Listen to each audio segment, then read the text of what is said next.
Very important and auspicious at such a time like this. We are talking about how do we harness the opportunities. Of course, you know that Nigeria is blessed with abundant resources, including human resources. Over 70% of the population of this country belong to the youth. Therefore, we need to harness this. We need to put this together and stimulate the economy of this country for growth as much as possible. So that's why we came up with the theme for today's event. Now, when you look at the African Continental Free Trade Agreement, which Nigeria is already in aid, how prepared is the banking industry to tap into the benefits? Essentially, the banking industry is very much prepared. And let me also say this upfront. The Chartered Institute of Bankers of Nigeria is partnering with the African Continental Free Trade Area and AFREXIM also to provide capacity for trade among African countries playing in the continent, that is the African Continental Free Trade Area. Chartered Institute of Bankers of Nigeria is also partnering with Pan-African Payment and Settlement System, PAS, in the area of ensuring a common platform for payment among African countries. You will agree with me that that is a very important platform that will facilitate trade among African countries. So these are key areas providing capacity, certification among that area. So that's very key. And Chartered Institute of Bankers and the entire banking community is well positioned to take advantage of that. Recently, we've been hearing about capitalization in the banking sector.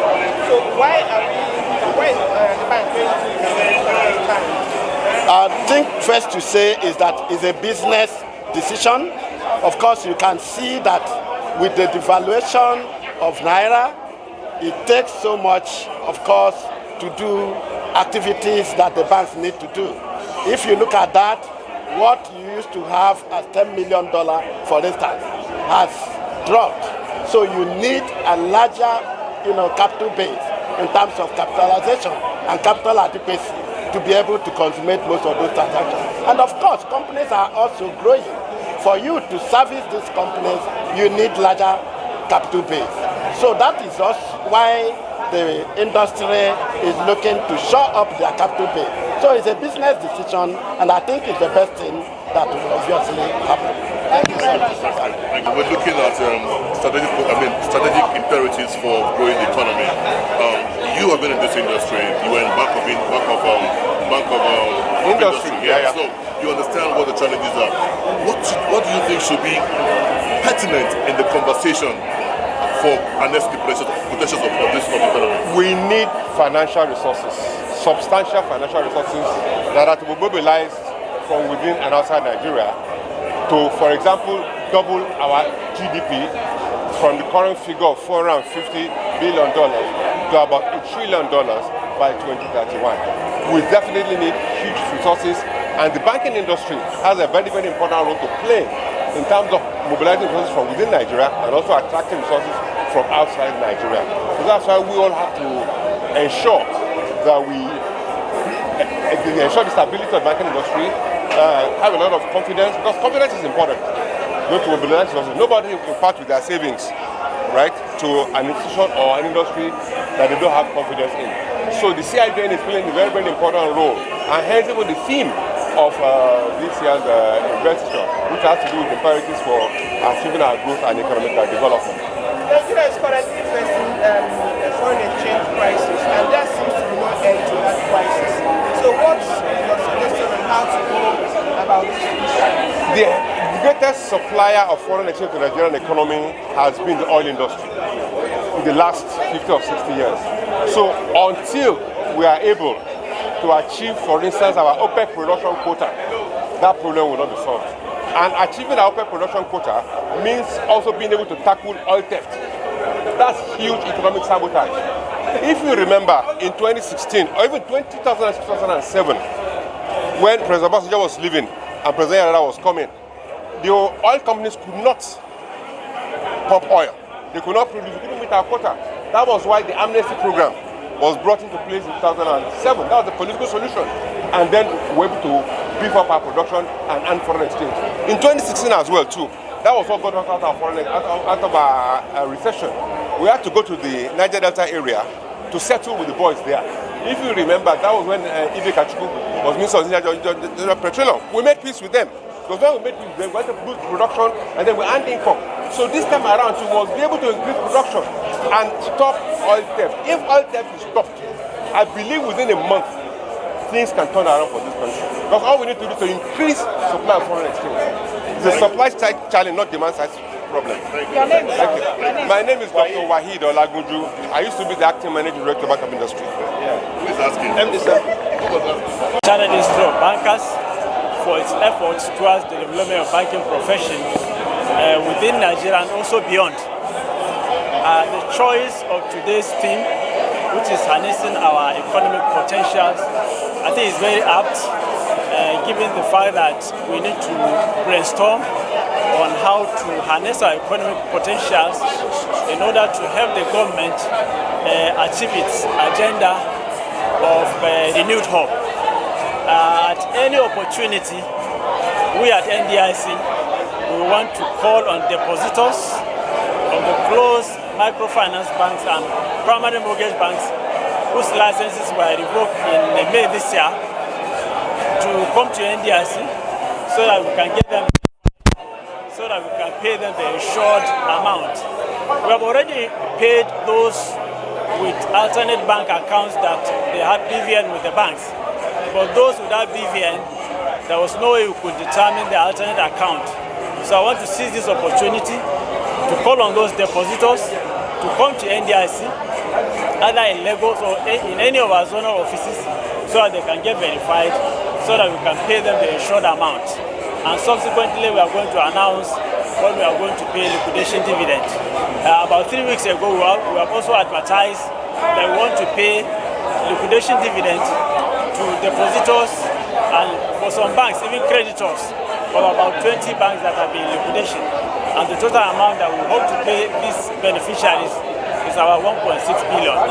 Thank you. Congratulations one more time. Thank you so much. What does this mean to you in your work for the grassroots and financing entrepreneurs within the grassroots? What does this mean for you? Well, it is very clear that it is a recognition of microfinance. Before it's actually my own personal recognition, because several years ago, about 30 years ago, we believed that you could take banking from the glass house and take banking to the streets. That we have successfully done. I think it's more for that reason that this award has come to me. But it's also important to know that award could be a recognition of an accomplishment, but it is also more of a motivation to do more. I strongly believe that empowering the people at the bottom end of the society, there is still so much to be done. And I hope that I will continue to commit myself to that. All right, let me change the narrative. We talked about harnessing potentials for economic growth in Nigeria. Strategic imperative. Let's look at the microfinance imperative in this conversation. You see, microfinance is a very strong strategy for meaningful development and, of course, poverty alleviation. What it means is that if you want to develop any society, you must pay attention, you must empower the large number of that society at the bottom. That is the ordinary people. I think for a very long time, we might not have done that. But if we want to move forward, we want to meaningfully address the issue of poverty, we must empower those people for them to be able to enhance their income earning capability. Once they do that, they're likely going to enhance the condition of living for members of their household. So with the hardship in the country now and the poverty rising, so how can microfinance banks survive and how are they able to improve? Microfinance bank ordinarily is called poverty lending. That is a lending arrangement that supports people who are in poverty. So it is also said that the harder the situation is, the more microfinance should be provided to enhance the capacity of the poor people to be able to walk out of poverty. So at this point, I think the emphasis should be that we do everything in terms of capacity for microfinance bank, in terms of resources for microfinance bank to deliver services promptly to people at the bottom end who own micro and small businesses. Is there any plan, looking at the growth of the bank, is there any plan to diversify into commercial banking? I don't think that should be our expectation. We will continue to serve the ordinary people. No matter how big we are, we continue to serve the ordinary people. If you talk about shareholders fund or capitalization, we are eminently qualified to become a commercial bank, but we do not want to do that. What are your expectations from the new CIBN government? Well, the expectation I think the expectation of everybody in the banking sector, that's not different. My name is Lara Binta Hassan. I'm the CEO and founder Mother Hen Initiative, a non-governmental organization. Congratulations for this fellowship award. So how do you feel about the award, man? Thank you. I feel so elated. I feel so so wonderful because this is an examination we did 10 years ago, and now the fellowship is being conferred on one. That is an indication that the diligence and hard work paid. So I'm very, very happy. I'm very, very elated. I feel awesome. How do you expect this fellowship to move you to work more?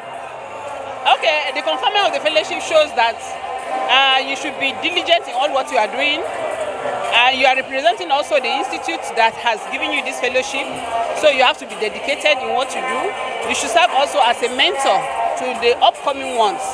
So that is what is going to encourage me. And in my NGO that I run, also we have women empowerment session and other things. So I'm going to also assist women in ensuring that they are empowered and they do well as entrepreneurs. Yes, I'm going to ask. Tell us more about your NGO. What is this all about, and what are your goals and objectives, and at what stage are you right now? Okay. The NGO is Mother Hen Initiative, like I said. We are into empowerment of women. We also do girl child education. We also do welfare of the orphans and less privileged in the society. We have done a number of outreaches. We have empowered women in Plateau State, almost 50 women early last year. We have done Almajiri outreach for the underprivileged in Plateau State as well. We also have done girl child education empowerment. But we are going to do another round of girl child empowerment in Abuja within the next 2 months. So that's how far we have been doing and how far we've gone with the NGO. So it's a lot of work, and anyone who wants to join us can feel free to do that. Okay, and lastly, what motivated you into starting such an NGO? Okay, what motivated me to open an NGO is the love for humanity, the love for the girl child, the love for women. I have seen how a number of them suffer. I've seen girl child who could not go to school because there's no 2,000 naira to pay for school fees. I have seen the Almajiris on the streets, how they eat, how they go to beg for food and other things. So this has made me to sit back and think, what do I do to impact society? How do I help my own community? That is the reason for the NGO.